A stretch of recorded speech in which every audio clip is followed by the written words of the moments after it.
might want to get on that live bet.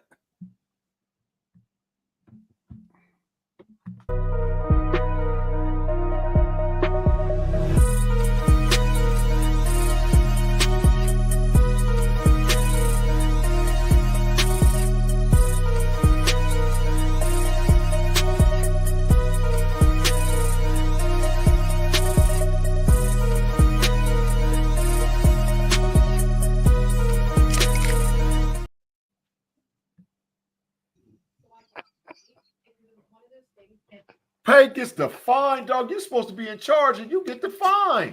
What the hell? I didn't know it started already. My bad. I was talking off camera. So, fellas, we are hour 2 of our dilly-dalliance away from the teacher, away from the taskmaster known as Tate, Tyrant Tate, known around some of these parts, right? So, in doing some things a little bit different, I'm going to start talking about a conversation that I love to have on this National Pancake Day. Did you all enjoy National Pancake Day? Today was National Pancake Day? Today was National Pancake Day. No, yesterday was Cherry Pie Day, too. Was it really? Yeah. We made cherry pies for everybody that works in the warehouse. Man, I missed both of them. I didn't even know, bro. I didn't even know. G. What? I didn't know it was Pancake Day. You should know that. You live in Lima, Ohio. You should know it's February. Oh, I know it for the Cupies. I know that, but I didn't know it was Pancake Day. I didn't know that. G, I don't think you've ever missed a National Pancake Day. Bro, I haven't been to Pancake Day in almost 10 years. No. So you're telling me? I think you just accidentally fell in the Cracker Barrel yesterday. Maybe not. No. I don't know. No, I didn't. All right. Okay. All right. Well, mark it on your calendar next year so you don't miss it. Yeah. But going back to what I was setting up, one of the conversations I love to have, my favorite in all of our sports conversations, is about the money. I love talking about sports money. And let's start right there. You guys are baseball fans, and if you like me, you grew up watching ESPN, that you are used to watching Sunday Night Baseball on ESPN, right? Yeah. And there was a major news this week as far as a memo to the owners from the commissioner's office. He said that ESPN has informed him that they are buying out of their last few years of their deal with MLB. So how do you feel about that? Me personally, listen, ESPN is done. In my opinion, ESPN is done. They're a dinosaur when it comes to sports and being able to distribute sports. The only reason why they're still even relevant, in my opinion, is because the NBA is trying to let them hold on a little bit, and they just signed this lucrative contract with who they perceive as the big brother in sports, in the SEC as far as college football. But ESPN is done. I think that Major League Baseball looked ESPN in the face and said, you're not bringing us the revenue that we expect. You're not giving us the coverage that we expect. You damn for sure ain't putting the best teams on. You got some games. If you watch baseball MLB on ESPN, sometimes the games are trash. So, I think that there's an issue with it. And in my opinion, ESPN's a dinosaur. That's just thinking right off the bat without even diving into any depth, Pay. That's just my thoughts, bro. So in the memo, Manfred sent around to the owners that, I'm sure he knew it was going to get leaked. And the Athletic picked it up. The memo read something like this: we do not think it's beneficial for us to accept a smaller deal to remain on a shrinking platform. In order to best position Major League Baseball to optimize our rights going into our next deal cycle, we believe it's not prudent to devalue our rights with an existing partner, but rather to have our marquee regular season games, home run derby, and wild card playoff round on a new broadcast and/or streaming platform. And to that end, we have been in conversations with several interested parties around these rights over the past several months and expect to have at least 2 potential options for consideration over the next few weeks. What I read in that statement to his business partners is that they knew this was coming. They knew all, and they've been planting the seeds for a while. And I don't think this is what caught anybody by surprise, at least to us fans. Again, we grew up watching ESPN. We grew up watching baseball. We know that they do not do baseball well on ESPN, right? Yeah. If it ain't Sunday Night Baseball, they don't talk about it. If you watch Sports Center, they're not going to be in the A block for certain. They're not going to be in the B block, maybe not either, unless the Yankees are doing something or Ohtani. Other than that, you're not going to see them. But B-Dirt, ESPN's mission statement is to serve fans. In making this decision, are they staying true to that statement? Well, I would say no. And the reason why I would say no is because they stuck with MLB as they had down year after down year after down year. MLB now is starting to gain some headway. They've made some changes to the game where the game is now shorter in length. Things have, seem to be a better pace, more exciting. They're trying new things. And there seems to be more interest in the game now. And now they're going away from it because they're not willing to pay more money for it. And both of these things, they gave themselves an out. Either side of this had an out on this contract. The most key thing to me, I put the three fingers up.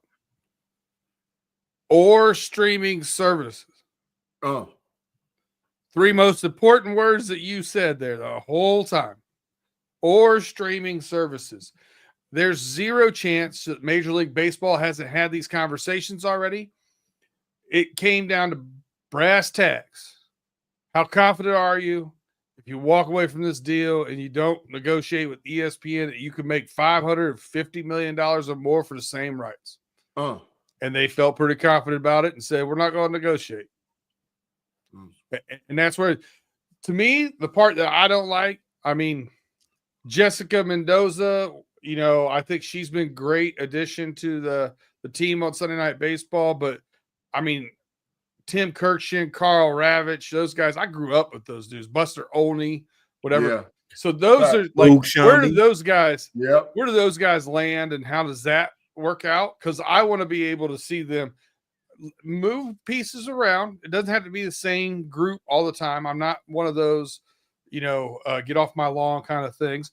But I do want to see a familiar face here and there going in and doing some specialty stuff at least. I like what you said at the beginning of your piece there, B-Dirt. MLB, well, ESPN and MLB were tied at each other at their lowest. You talked about when MLB was at their low. How about when ESPN was at their lowest? The beginning of the pandemic. Who else? Who bailed them out? Baseball. Baseball held them down until Michael Jordan could come to save us all from boredom and being stuck in the house. Yeah. Baseball did that, and right now it's a little short-sighted in my opinion. It's especially from this way, the remaining part of that, the rest of this contract was $550 million, as you stated, right? I do believe Fox, because Fox came out with a statement the very next day talking about they can't wait to, further their dealings with the MLB. So I can imagine Fox is going to pony up some money for more packages coming from the Major League Baseball, especially if you remember another story a few weeks back about Netflix wanting to get into some more football, gain another higher football package. And some may think it might either be Fox's package or it might be CBS's. So, pay attention to that story as it matriculates as well. But coming back to ESPN and Major League Baseball, we all think that ESPN's best, flagship shows is First Take and whatever else, but it's still Sports Center. Facts. And Sports Center needs highlights. Possibly, it's still possible. There's nothing else going on during the summer. You're going to have to play baseball. So they're going to end up paying Major League Baseball some millions of dollars to have rights to show highlights. Maybe probably a few hundred, right? So you think you got off paying $550 but you're probably gonna still have to pay maybe $100 just to broadcast highlights and broadcast interviews. Exactly, stuff like that. All of it, right? None of that's cheap. That's why we don't show highlights, because we ain't got hundreds of millions of dollars to pay for it. But another thing, and I did say it's short-sighted because I do think ESPN's mission statement is to be the worldwide leader. You cannot be the worldwide leader if you don't have Major League Baseball. It's just that simple. However, ESPN did say they're not going to bargain for F1 coverage when it's time for that to come up. They are dropping a new streaming service at some point later this year, I believe, or early next year, and they do got to do another round with the NFL, and it's coming up soon. So, gotta watch your pockets, right? But where would baseball go though, bro? I mean, that's the thing. Fox. I mean, it's Fox streaming service. You're going to see streaming services. I think you'll see streaming services get into more of the local games too. So you'll be able to, go on and watch your. I don't even know who you're a fan of, to be honest with you, but your Cubs. You'll be able to, The Philadelphia Phillies. What do you mean? You don't have two teams in one city. It's so hard to keep track of. In one geographical area. When I met you, you're a Knicks fan. I don't know what's going on. No. Time out. Pause. Time out. Hold on. I mean, listen. We're literally one bad quarterback decision here away from you being on the trading block for football. He's right about that. You did say that. I'm never leaving the Pittsburgh Steelers. Dr. Achilles might push you out that door. I will become the worst enemy until we get a franchise quarterback, but I'm never leaving Pittsburgh. So I'm a Philadelphia Phillies fan in baseball, a Pittsburgh Steelers fan in football. I lost interest with the Knicks. I just couldn't do it. After 46 years, I just couldn't hang with them no more. So here's the thing, right? You as it sits right now, hard for you to watch the Philadelphia Phillies in Lima, Ohio. But if you could pay a streaming package for your team through YouTube, Netflix, boom, boom, boom, boom, boom, whatever, would you do that? I'm already doing it. I got a VPN and getabox.com. Okay, so you're already doing it. You shouldn't say that on the air. No, it's legal. Getabox.com is legal. They sell it. For now. Yeah. And you can get a VPN, and that's legal. This is on YouTube. I should just put the shovel down. It's legal. I'm just saying. So I think you're gonna have other options. Let's put it that way. So I think that's where it's gonna go towards. I think you'll see more flex in the games and better, because you talked about the matchups and all that kind of stuff. It's hard with pitching matchups and this, that, and the other to put the correct game on.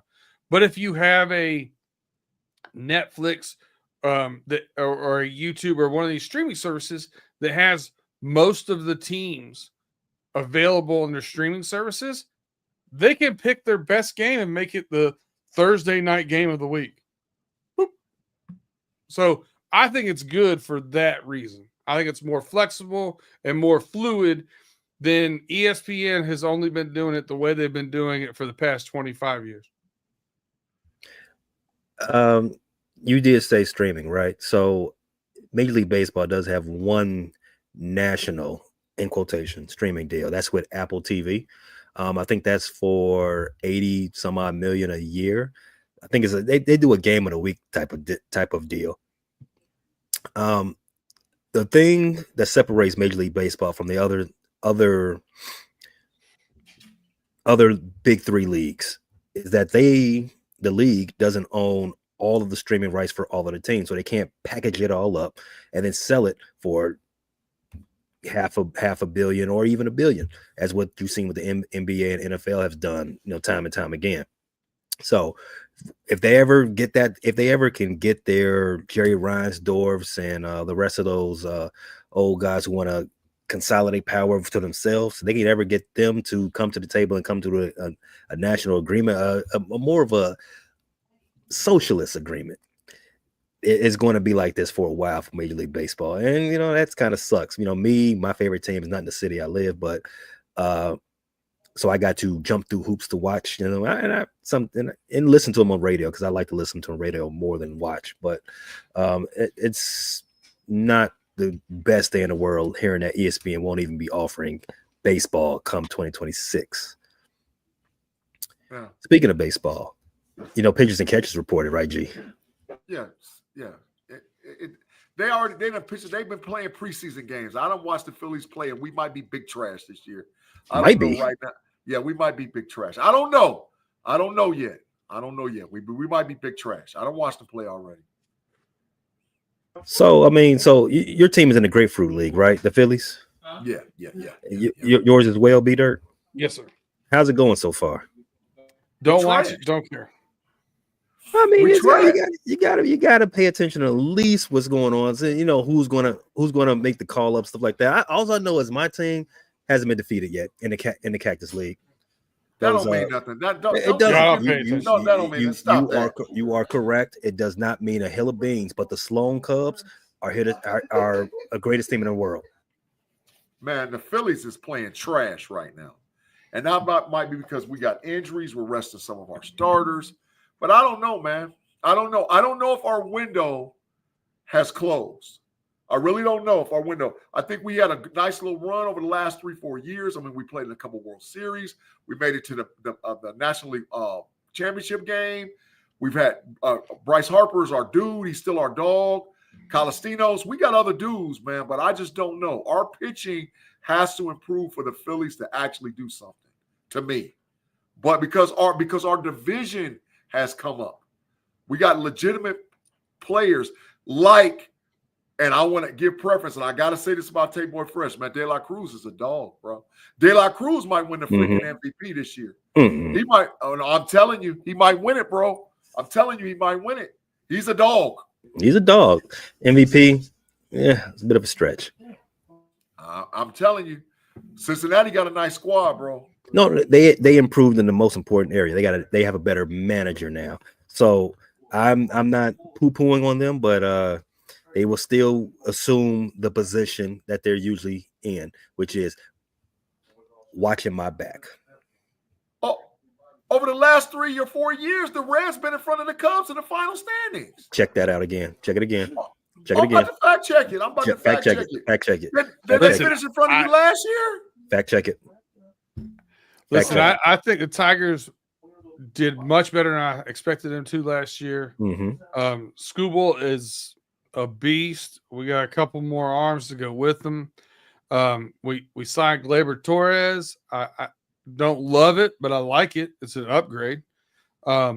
We have the most overpaid backup shortstop in baseball history. You going too far, B Dirt. You got a little bit too much dip on your chip. Relax there. I think that's a solid statement. That is not a solid statement. In fact, whether it's solid or not, it didn't need to be stated. How about that? I just going down a roster. Continue. I think Riley Green, even though he made an all-star game last year, I think this is going to be a breakout season for him. I expect big things. So I think we'll see a small improvement. I can't really, we were at cusp of being a playoff team last year. I think we're going to be right there again. Maybe we get in. I don't think we're at a level where we're going to compete for a championship, but I really like, if you look where the Detroit Tigers were 4 years ago, major strides. I'm happy with it. Detroit's having a little bit of a come up. I don't know if you guys have seen. Yeah, they are. Detroit, the Pistons are making noise after like Pistons a are decade. In the East. After a decade of being the laughingstock of the NBA. Yeah, they lost it tonight, but yesterday they beat the Celtics to be within a half game of the Milwaukee Bucks.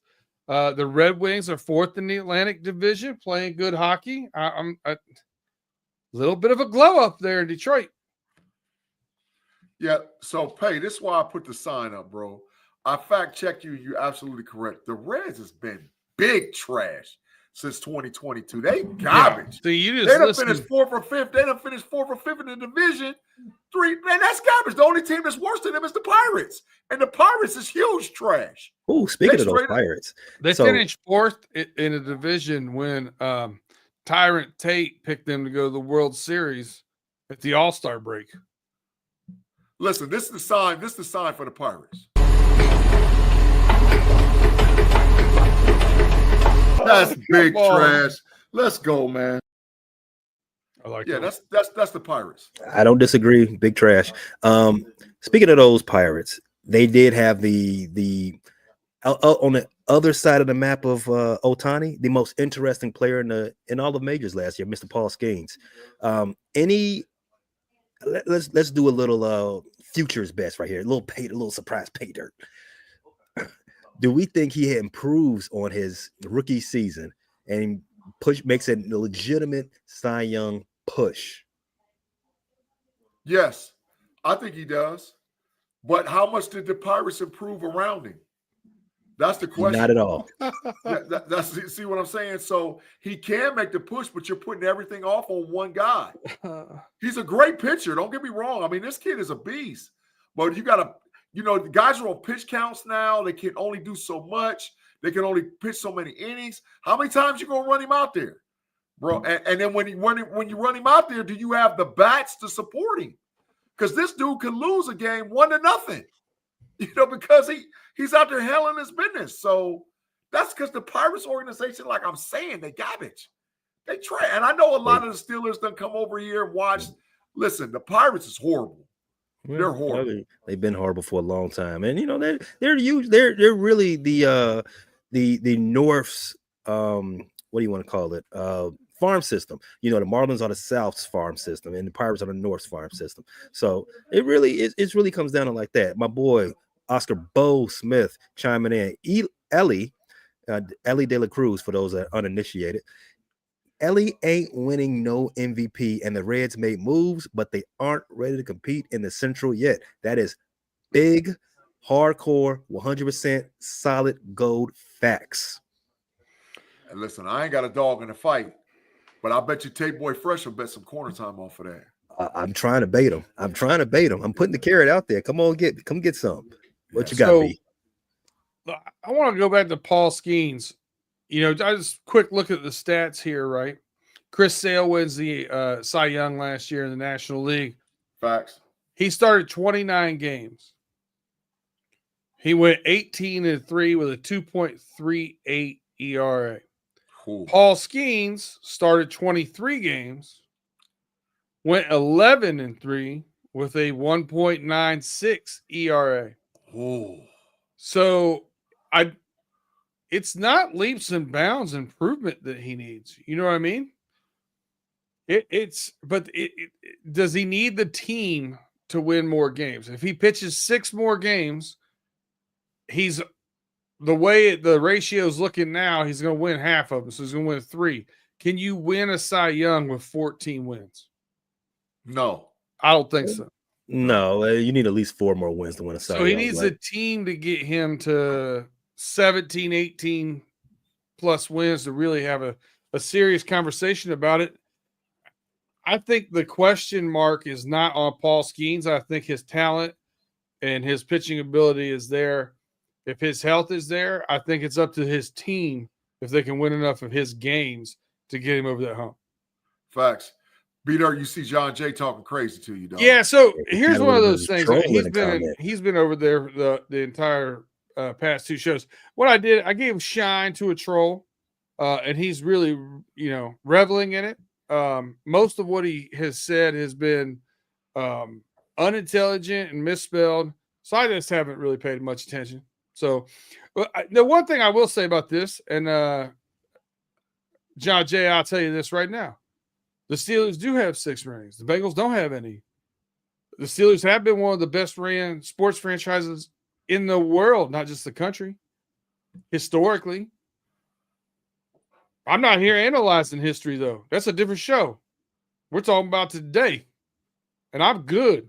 I got the best quarterback on the planet. And I'm saying that with my chest. With my chest. He better than Lamar and Josh Allen? Debatable. Right now, I say top 3, but I don't know about better than Lamar and Josh Allen. regardless, he's better than any options the Steelers have. That is big. Listen, I'm a diehard Steelers fan, and that's 175% So fact. I'm not going to waste my time talking about this trash over here. But yeah, I mean, like I really believe, even if the Bengals, the hope for the Bengals is to not botch and fumble up the front office now that the next generation's in there, because Mike Brown didn't do a great job with it. Yeah. So this is really kind of the proof is in the pudding. Over the next couple of years, we're going to figure out a lot about what this next regime is going to look like. But it's there for him. It's there for him. It's there for him to build a championship team. Close up on the baseball, right? We talked about ESPN severing their ties with the Major League Baseball. And you know what? ESPN never thought about doing that with the NBA. The NBA gets a lot of shit about their ratings and, fans not wanting to watch anymore. But guess what? The money keeps flowing in to keep the TV turned on for the NBA. And let's take a break right quick. And when we come back on the other side, let's talk some about that NBA. Well, not NBA, but basketball, everyone's favorite sport. If you're watching live, stay put. You're listening, check out our ad partners, and we'll be right back.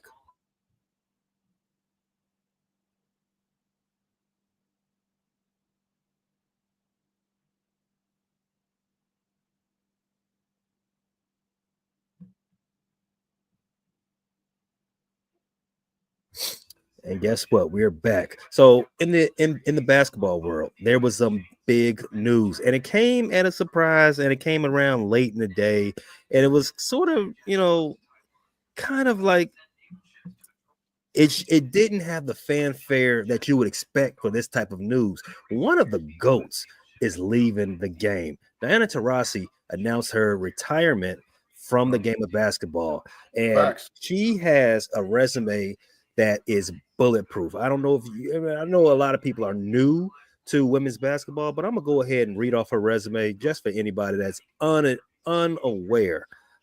She is a 3-time champion at the University of UConn, right? One of those seasons undefeated. She is a 3-time WNBA champion. She is the all-time leader in points scored in the WNBA. And that's just what she's done stateside.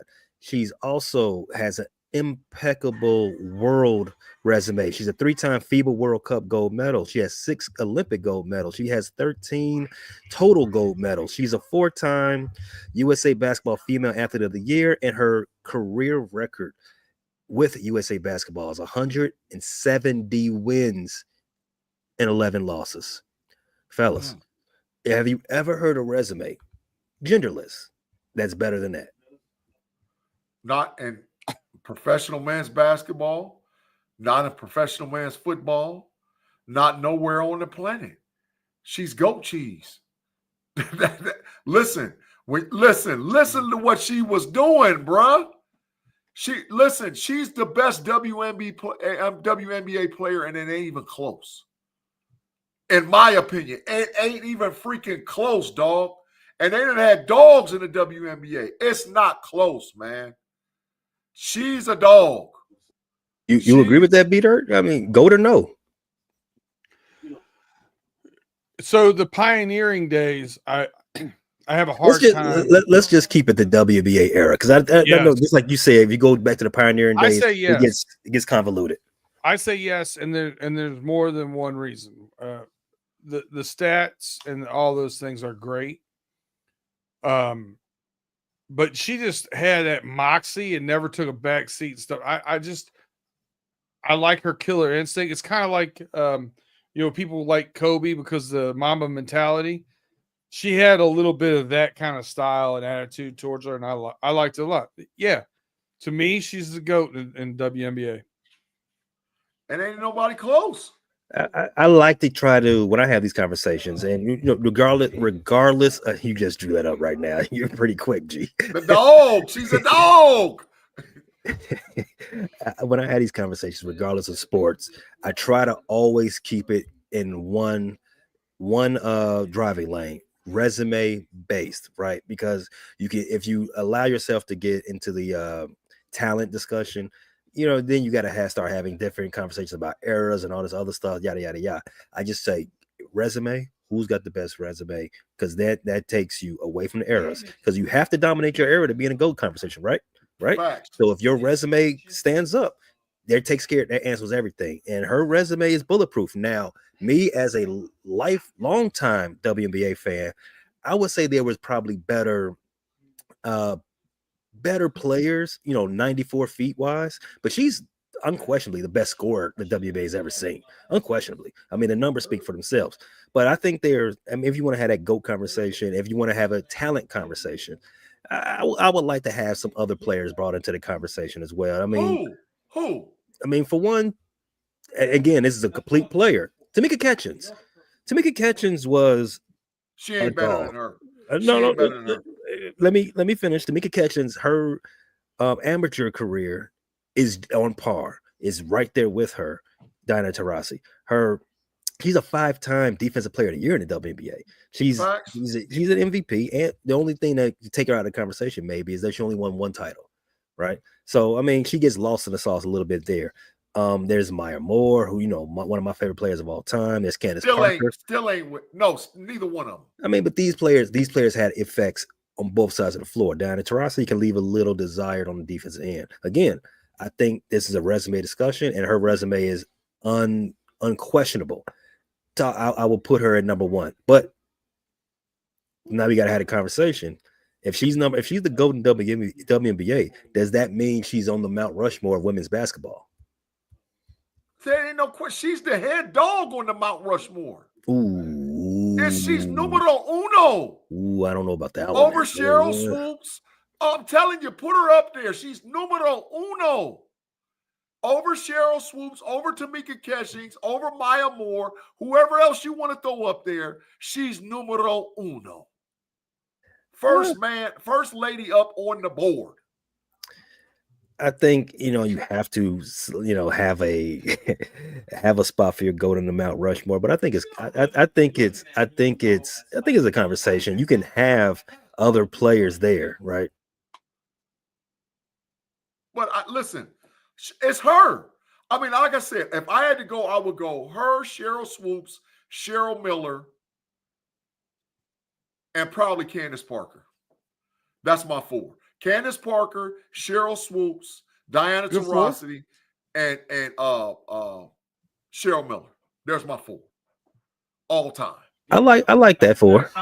I don't know if it's like part of the timing too of the popularity of the college game growing with UConn and then going into the NBA and the development of that league and seeing that grow how it has. I mean, she got me as a 27, 28-year-old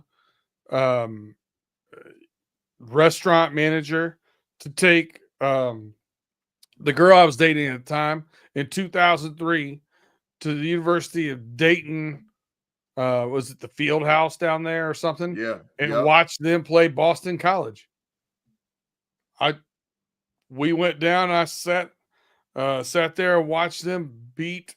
I mean, I think they won by 25 or something. I mean, it was pretty handily done, but she was the reason why I went. I wanted to say I went and watched her play. Yeah, she's a dog. She's a dog. I mean, I remember Cheryl Miller, but she never really did the WNBA thing. Cheryl Swoops came out and was like, she's the starter that kicked off the league.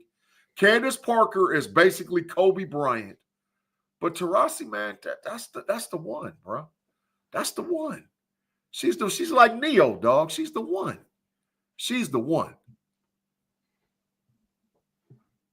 I know there's a lot of Cavs fans in the chat. So the Cavs are actually beating the Boston Celtics for once this season. Congratulations. It's over. The Cavs smacked. I think they won 124 to 116. Let me double check the score. It's over, dog. It's over. Get Boston. Is that why Tate called off the work today so he can watch the Cavs? No, medical clearance and call off. Medical clearance and call off. He's medical. Thyroid Tate had a toothache. Yeah, medical. You should have just said yes and kept the medical on the down low. But okay, I'm allowed to tell the medical. I just can't tell the whole detail. I'll say Tooth Boy Fresh. We're good. Yeah, 123, he's getting his BBL service. Just put it like that.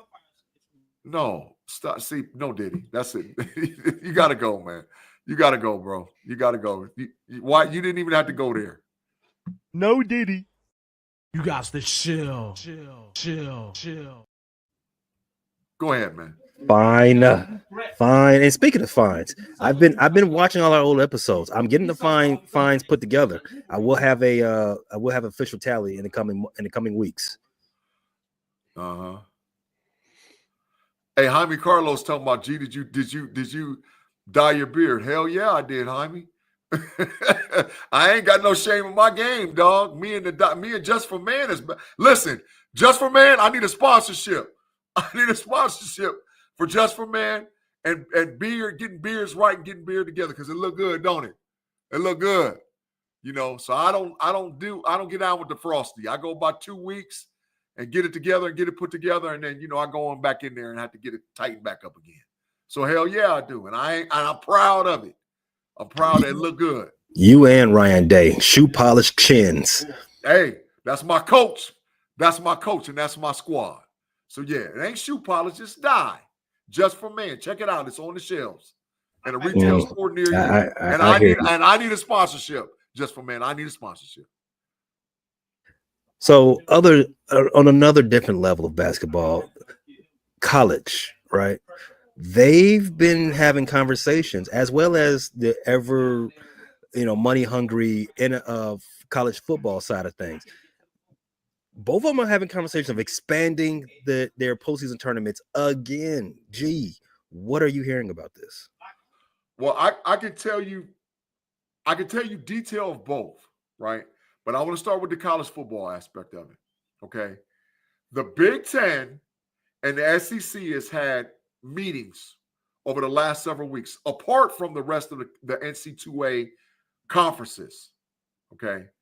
And what the Big Ten and SEC said, which was really started by the SEC, was that we'll separate from you guys and we'll run our own playoff.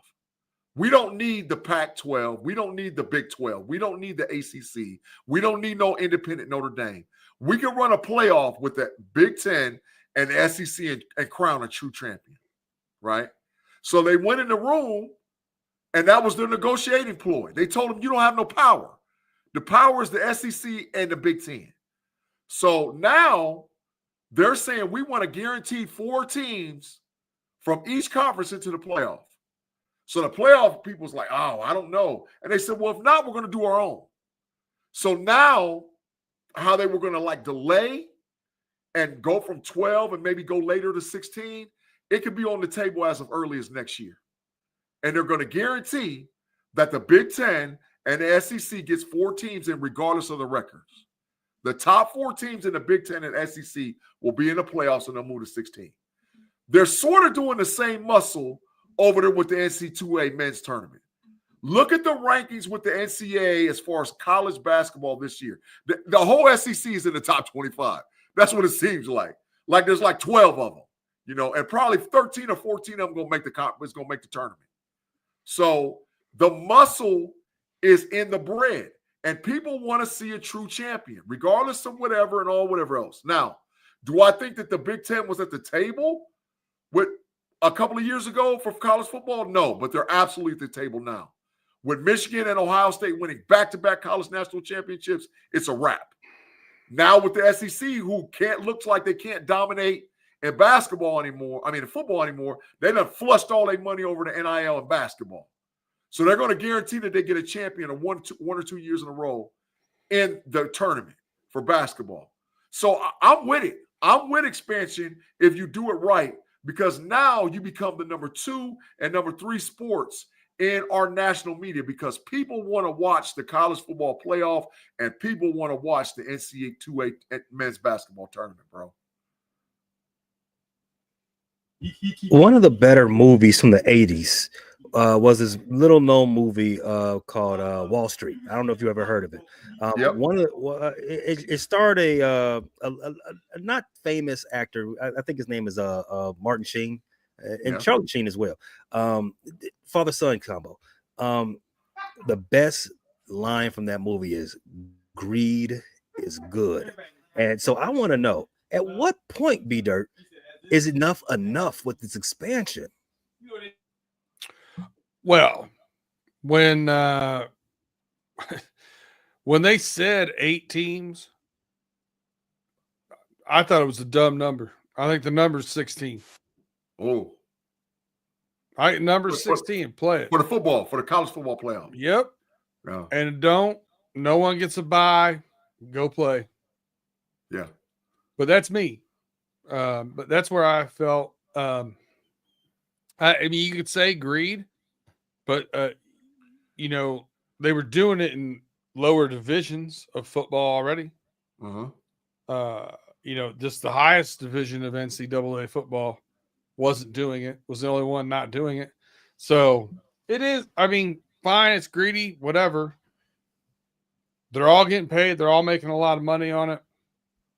Now some of the players are getting the NIL deals. I still think that some of that revenue that's going into the NCAA and the colleges needs to be, broken off to the players somehow, some way.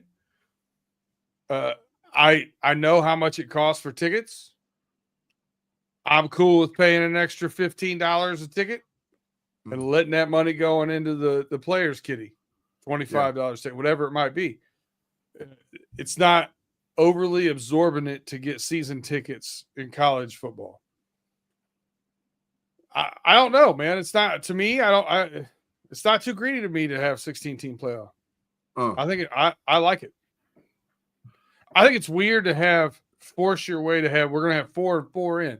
I get the argument of, all right, so we're going to play the best teams we can available. I think it's going to make the regular season better if the best teams are playing, Texas and Ohio State doing the home and home.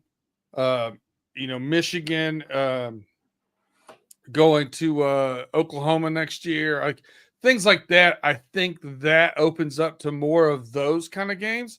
And that's fun. That's just fun. So I don't know, man. I like this part of the greed. How much greed is too much greed? To get back to the question, there's never enough. Yeah.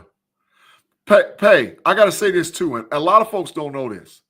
This is the issue of the problem where the SEC and the Big Ten is not equal. The Big Ten plays 9 conference games. And then they still schedule a dog. B-Dirt just referenced it. Michigan and Oklahoma play a home and away. Michigan, Texas last year. Yeah, a home and away. Okay. The SEC plays 8 games. They don't even have it where the best teams play all the best teams. They duck teams. And then they play a little cupcake before they get to their rival at the end of the year. And all the SEC teams do it. So I think, to me, the leverage has moved to the Big Ten, especially by having the 2 last national champions. Because we play 9 games and we play 10, a 10th tough game. So our chances of being a 2-loss team in the playoff, it's a lot harder for us than it is for you. And they can say, well, we're better top to bottom, but that's irrelevant because in a conference, anybody can beat anybody any given day, any given time. They can win. Reference Vandy in Alabama. Facts. I will say this, though. G, you kind of referenced the Big Ten relevancy over the past couple of years with Michigan, Ohio State, Indiana coming up now a little bit. Oregon. I'm not trying to say anything to my brother into the South. This is not demeaning in any way, shape, or form. I love the South. It's got better food. I like to visit there. It's got better weather. There's a lot going on in the South. Yeah. But when you start talking about you can spend bread on top of the table instead of under the table, the bread is up north. Facts. The bread is up north. And you can't, that's undebatable. Yeah. Well, that's Texas the reason why I think you're seeing these teams Hey, watch this. This is my payroll, 25. Now, Texas A&M, Yeah. those teams, bread is there. So you're going to Facts. see those teams get better and better and better in my mind. Facts. Texas was $300 million spent on sports, most of it in football. Yeah. A&M was like $280 million. All the rest of the teams was in the freaking Big Ten. I would be Outside of surprised Notre to Dame, see they were all in the Big SMU Ten. continue to take leaps and bounds. Yeah. I'll tell you who's going to do it, though, and y'all hear me on this. I'm G. Stradamus in it. Watch how good Texas Tech is this year. Texas Tech done spent a whole lot of bread in NIL. A whole lot. I'm talking about more than Michigan, more than Ohio State, more than Notre Dame, more than Oregon. They done spent some bread, and they done went and got dogs. So Texas Tech might be the team to sneak in this year, Pay. They might be the team to sneak in because they got it. They got it over there in Lubbock. They got it. It's an argument for Texas Tech to get in, but don't look over those Tar Heels. Let's come talk about the NFL on the other side of this break. Again, if you're watching live, stay put. If you're listening to the audio side, we appreciate you. Download, re-download, share with a friend, unsubscribe, resubscribe again. Check out our ad partners. We need that impression. And we'll be right back with another segment of football. Coming right back.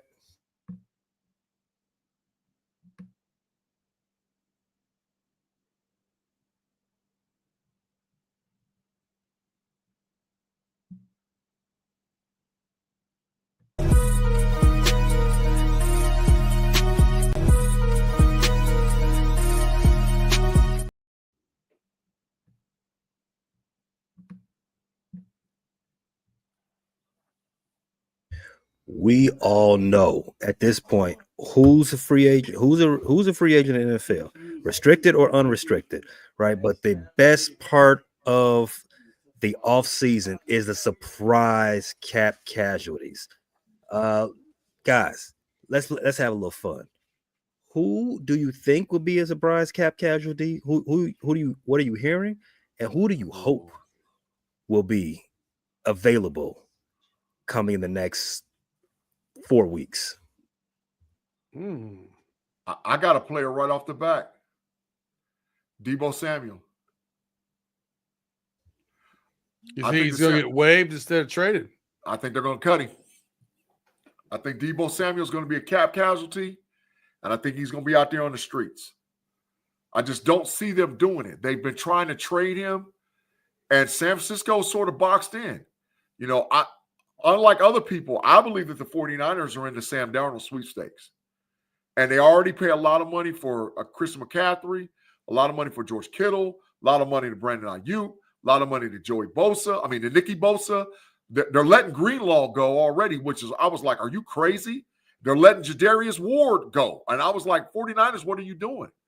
So if they're going to let Ward and Greenlaw go and move some other pieces around and free some money up, I think Debo's on the block, Pay. I think Debo's on the block. Debo or Cooper Kupp? You can only have one. For the Steelers? You can only have one. I want Debo. Younger? Because he's younger? No, because he's more of a utility player. In our offense with Arthur Smith, he fits. You could put him at that Cordell Patterson role, which was big trash for us last year. We're going to need help at running back because we're going to draft a running back. So Debo can take some of the carries off the young rook that we're going to have in Jaylen Warren. He can play in a slot. He can do a lot of different things for the Pittsburgh Steelers. And he solidifies the wide receiver room with George Pickens. And you bring in the youngsters. So, yeah, I want Debo over Cooper Kupp. What say you, B? Who do you hope finds a pink slip in their locker and is available out there and once free agency opens? What could be the happiest thing and just warm the cockles of my heart? I like that word. It's zesty. Listen to this. Listen to this scenario. What if the Buffalo Bills cut Mitch Trubisky, and he's picked up and goes back to the Pittsburgh Steelers. Oh, I'd be sick. Yo! Stop it, man. Quarterbacks, problem solved. Stop it, man. Stop it, bro. Stop it, man. Do you hear what I hear, Beer? I hear Super Bowl. I hear Super Bowl. I say hell no. I say hell no. Hell no. What? Okay. Hell no. But no, honestly, Pay, I'd like you to cut Cole Kmet so we can pick him up for about $4 million. Go ahead. I mean, it's not like we're using him, right? Well, we gotta see what Ben Johnson does with Cole Kmet, because the previous regime gave him all that money and then they forgot he was on the squad. Then throwing the ball for like 4 weeks in a row. For me, I think G hit the nail on the nail on his head. San Francisco 49ers are dangling a lot of players out there that might become available. Even Fred Warner, could become available. Right? That would be tremendous for my team. My team had an issue with stopping a run last year, and I drilled most of that down with our green dot being unable to get off a block to save his life. Jermaine Edmonds was a complete waste of money, in my opinion. If Fred Warner becomes available now, we had talks about spending money and draft capital on Myles Garrett and why that would be a bad move. But if, let's say, if Fred Warner comes available, he's up there in age as well, but I would move things around. I would give him some cap. I'll give him a lot of that cap. Come on over. I'm digging it, but I'm going to tell you, if they cut this guy, this is who the Bears need to be looking at right off the bat. If this guy gets cut and he's a casualty, what I'm going to say, the Bears need to go get him. Joey Bosa, defensive end, Los Angeles Chargers. That is a great one. Right now. There's rumblings about that too. Yeah, I don't really like that Bosa energy. It's enough Bosa. It's enough Bosa energy running around through the United States right about now. But he's a great player, no doubt about it. Well, when he's healthy. Yeah, they got to go get him. Them and the Washington Commanders got to go get him, because you can't mess around. You can't F around and find out and let Bosa land on somebody like Philadelphia or like Kansas City. You or Buffalo. You can't let Bosa land on one of those teams, because if he does, windows is about to start closing. Teams ain't gonna have opportunity, bro. Listen, windows is gonna close. Oh God, don't let him get to Detroit. Him and Aiden Hutchinson, dog. Come on, come on, dog. What you gonna do, dog? He ain't playing but 5 games a year. That I understand that. But that a guy in that caliber of player. Man, Bosa's a game changer, bro. Bosa's game, especially when you have an opposite defensive end of him. If you got an opposite guy, you got Chris Jones, you got Karlaftis, you put Bosa with them, oh man, it's gonna get ugly. You put him with the Commanders, well, what they got over there to watch the Commanders, it's gonna get ugly. They got sweat already. You put in both, man. Come on, dog. All right, I'm gonna say this, G. TJ Watt, both actually. TJ Watt, game changer. Great football player, great pass rusher, great dropping in coverage. Yeah. Great making things happen. He's a high IQ, high energy, great player. How many sacks do you think Joey Bosa averages a year? Probably about 6. 8. 8. Like, not a difference maker. His best year, 12.5, was his second year in the league. He has not had over 6.5 sacks the past 3 years. Mm-hmm. But I think he's worth it. I think he's worth it. It's a good piece. What are you paying? High risk, high reward. I get that. High risk, high reward. Let me spin it this way. Does it put him with Detroit? Put him with Detroit. If the Bears can't get him, he stays away from the division. Full stop. Put him in Minnesota. No. I just don't think he's a game maker like you're acting. Bro, put him in Buffalo. Put him in Buffalo. I would rather try to retread Chase Young. No way. Chase Young is washed, dog. I'm It's telling over. you. I tried to tell you all that a couple of years back. You brought them up, the defending Super Bowl champions. You see this every year. I mean, this is NFL you don't stay long. It's not for long is what it stands for, right? Darius Slay, he can get cut. I mean, he's making a lot of money. He's Brad not Berry. 4 years old. Yeah, why would you Making not cut 20 him? million. Get him I out. mean, he's Yeah. still effective for somebody. Yo. Not my team. Not my team. My team is too young. They but have for cap somebody. issues. Listen, they have cap issues. They can get around it, but what it would do to free up $20 million for them is huge. You got to move on from Slay. Man, we got a super chat from Claude Bishop, man. I'll let you read it, G. Yeah. He said, Claude, thanks for the $10, man. We appreciate you, bro. Oh, a 10-piece. Yeah, he said I was driving and I really appreciate you guys because you guys makes my day better. Except you, Big G. And G, you should be ashamed of yourself for wishing harm to Aaron Rodgers. Laugh out loud. I help all the bad things in the world happen to Aaron Rodgers and only Aaron Rodgers if he comes to the Pittsburgh Steelers. I promise you. We need to hit appreciate for you him. not just for listening to the show, but keeping America running out there on the road. We appreciate it, my man. He doubled down on breaking his leg. I like it. First game. Matter of fact, preseason in Latrobe, something happened. Get him out of here, bro. He better not know. Grady Jarrett making a lot of money. Yeah. Possible. I mean, Atlanta wasted a lot of money last year. They got to get some of that back. He might become available. Yeah, I mean, I would like that. Yeah, you see what Tate said. We don't have to rehash this every time we get in front of a computer. Jesus.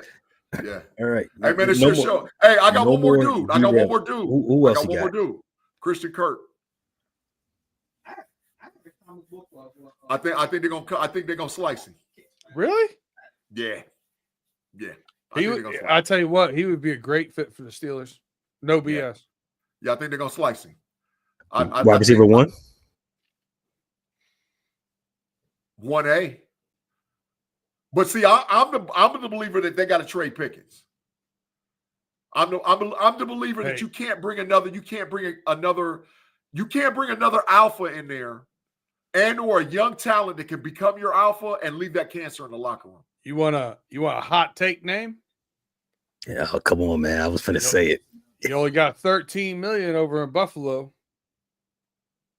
Marlon Humphrey, $25 million freed up.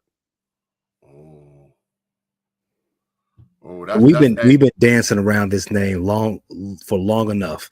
The actual name that can become a cap casualty that will get everybody's juices flowing, all the Adam Schefter phone ringing.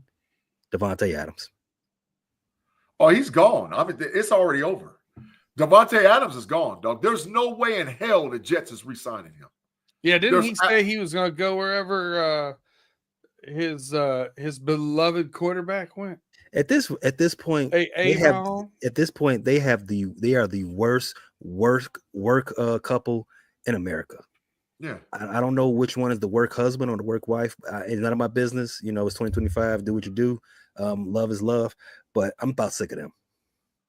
I wouldn't be shocked if Devontae Adams ended up with the Los Angeles Chargers.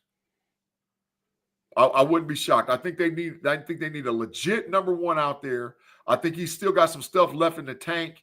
He's from Fresno, so right out in the California area. So that would be like him going home. So I wouldn't be shocked if that's where Devontae Adams' destination is. I also wouldn't be shocked if he ended up with the Dallas Cowboys either. So you've heard rumblings about the Packers shopping Jair Alexander. Does it get to the point that they cut him? Check this out, bro. Almost 26 mil. I got another burner for you. I trade George Pickens to the Green Bay Packers for Alexander, and we pick swap first, and they give me their third. If the Packers give me their third, we switch picks. They go from 26 to 21. Y'all can have Pickens and give me Devontae Adams. I'd do that right now if I was the Steelers GM. I put Alexander opposite Joey Porter Jr. at my corners. I'm straight. Right now, I'm doing that. Pickett's out of here. And Pickett wants to go to the Packers. He said it publicly that he likes Green Bay and Jordan Love. So if they can pull that off and we get Jair Alexander for George Pickens and we switch picks and we go from 21 to 26, oh, he's gone, dog. He's gone. And I get their third. Yep. Running. I just realized what it felt like to dig a fence post hole and hit oil. That was great. You really? Yeah, I mean, that's some pie in the sky right there, G. Yeah, hey, listen, I can dream, can I? You can. I mean, no, this is America. You can still dream. And they have not put a tariff on that yet. Tay Boy Fresh got a super chat, pay. Super chat. Tay Boy Fresh. If Russ QB trade for Cortland Sutton, if Justin, you get deep. Can you if Russ is the quarterback, you trade for Cortland Sutton. If Justin is the quarterback, you get Debo. I think there is a tariff on punctuation, though. That's fine. I understand that, but let's talk about this. You don't have the rights to either one of them. Those are both free agents. Quarterbacks. Yeah, Russ, and he's acting like you're going to for sure get Russ or Justin. That's not a guarantee. When you're actually going to get Aaron Rodgers. No, see, y'all big trash and you biased. We ain't getting into them. Mitch I'm about to put both your asses in the Matrix. Mitch Trubisky. Listen. QB1. Listen, he's not going to be QB1, dog. We're going with Justin or Russie. Russie's probably option 3. Hold on. One of them. But I agree with Tate. I agree with Tate. Gardner Minshew. You know what? Pittsburgh I Steelers. need my co-host, but I'm on that trigger. I'm on that trigger. The Matrix, man. There ain't no way in hell we gonna have Mr. Trubisky or Gardner Minshew. Stop that. No, it's not gonna happen. Y'all wishing. Oh, Aaron Rodgers. Oh my God, stop it. I promise you. Listen, I'm gonna voodoo them boys. I want the Steelers to go 2-15 if they get Aaron Rodgers, bro. So that way we get Arch Manning and all this is all over with. We ain't got to worry about it no more. No, get him up out of here, bro. Get him up out of here. Tim thinks you might get Cooper Kupp back. Or no, excuse me, KP8. Yeah. Yeah, you know what? KP8 back. You know what, Tim? Unlike my co-hosts, they get a pass when it comes to the Matrix. Ooh. But you don't, dog.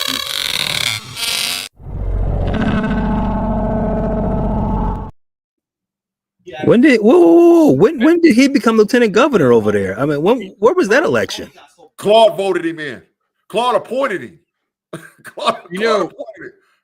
Bradley Chubb out of Miami, that's a legit cap casualty cut candidate. Yeah. Definitely. I think that's most likely out of all the names we said. Yeah. Yeah, I agree. I agree with that one. So let me understand this. The Matrix has martial law. I mean, the Claude can just appoint people how he fits. Claude is the Don Dada in the Matrix, bro. Claude makes all the shots. He makes all the calls. He Tate rolled that out when it was just me and Tate. Yeah. Claude said fake news. It ain't fake news, Claude. You the Don Dada over there, bro. You run that thing.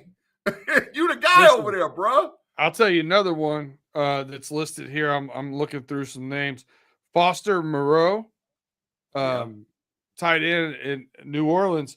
The Bengals were going to try and sign him when he got diagnosed with cancer. Yeah. I'm telling you, that's a good sign for the Bengals. 3-4 million. Oh, yeah.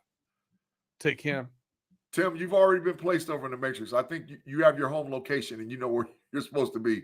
So we don't even have to talk about this. We don't even have to talk about it. I don't know. Like I said, there's a lot of guys out there, man. I think Mark Andrews could be. I think Mark Andrews could be. I think they could cut him, Pay.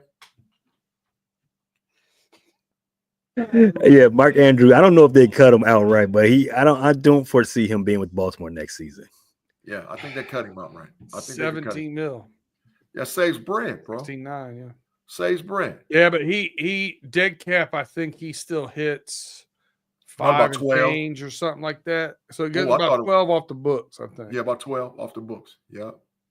So I don't know, bro. Like I said,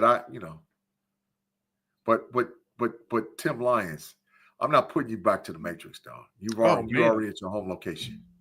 You're at your home location. You have checked in for the evening. I'm gonna make a ruling since it's now draconian and martial laws, not democracy. I'm going to do this. Tim Lyons, you're not in the Matrix. Tim Lyons, I'm giving you the Diana Taurasi Award of the night. You are the GOAT. You have won the chat.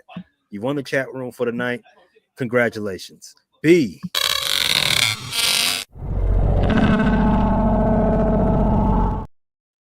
Hey, I said I wouldn't put you in the Matrix, but you got to go. You got to go. You got to go. Deposit, pay into the Matrix. Go on over there, bro. Get on over there. Man, this substitute teacher is whack. Hey, man, I told him it was going to be a lot to push me up in the corner, bro. I'm the sub. I'm the sub, bro. I'm not listening. I'm not trying to start none. I'm just trying to get through my day. By 2:17, everybody's going to get up out of school. Between 2:17 and 2:30, I'm going to lay the lessons plan, leave everything on the desk, walk on out to school. I ain't doing that. I'm going to put all the chalkboard erasers on his chair. See, that's why you in the Matrix. That's why you in the Matrix, because you do something cruel to the substitute. The substitute didn't ask to be here. He didn't have to deal with your shenanigans. The substitute just wanted to do his job. But he got harassed. He got harassed by the students, man. That's some bull. That's some bull, man. I got harassed by the students. B-Dirt, so the combine ending. What are you all doing on Running Through the Jungle to commemorate that momentous occasion? We're just going to do another episode. Oh. We are not going to do a mock draft. Oh, come on, give the people what they want. We will do one mock draft eventually, sometime between now and April 22nd. We will do a mock draft, and we won't like it. Wow, that's biased, but I understand. I get it. Run through the jungle. I get it. Hey, listen, I want my kudos. I wasn't here last week. I did my homework. I did a mock draft. That is facts. That is facts. I thought it turned out pretty darn good too. That is facts. You got a good grade. Absolutely, you got a good grade. That's facts. And that's all at the Running Through the Jungle podcast. Anywhere you get the podcast, also available on YouTube. Running Through the Jungle. I do want to say out loud while I have a moment. I already miss pay dirt. I already miss going through my picks every week, counting my money, looking at that count. Ching.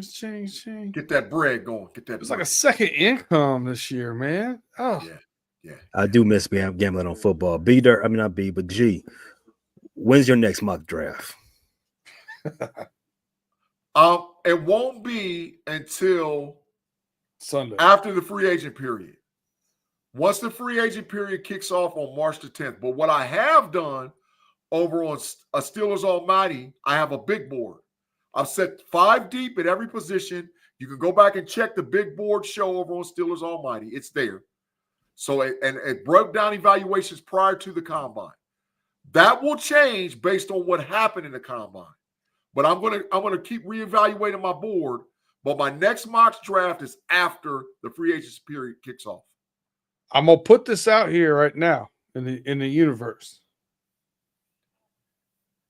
If you guys, Mod, Tate, whatever, if you guys want to do that big 6, 7, 8 person mock draft on the know-it-alls, let's get in front of this and not say, hey, we're going to do one in 48 hours.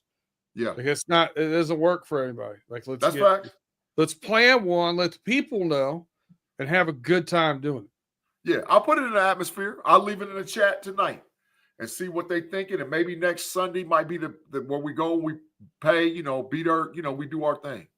But I'm not doing another mock draft. The know-it-alls, we will talk about the combine on the know-it-alls on Sunday. If you haven't subscribed over there already, check it out. We'll put the QR code up as we go out on the show. So the know-it-alls definitely on Sunday. And then you can check me out, like I said, on Steel Curtain Network on Pump Your Brakes on Wednesday. Me and Shannon had a good show. Tate wasn't there, but me and Shannon did a lot of evaluation concerning the Steelers. What's going on in the state of the Steelers? Are we optimistic or pessimistic? And you know you can catch us every week on the Homies and Homies Overtime podcast, right? Awesome. And if you don't know, Frustrated Chicago Sports Fan Channel, we are getting into our pre-draft tape. We're going to have content surrounding that. And also is baseball season. So we got that and finishing up with basketball. You know, the Bulls are still in postseason contention. So all content from all different angles and all different sports at the Frustrated Chicago Sports Fan Channel. Again, available on YouTube and everywhere else you get your podcasts. Oh, yes, sir. Hey, so whenever you're ready, you tell me to go, and we up out of here, bro. It's up to you. I hope everyone enjoyed their No Spin Friday and National Pancake Day. Until next time, peace out, everyone. Well, holla.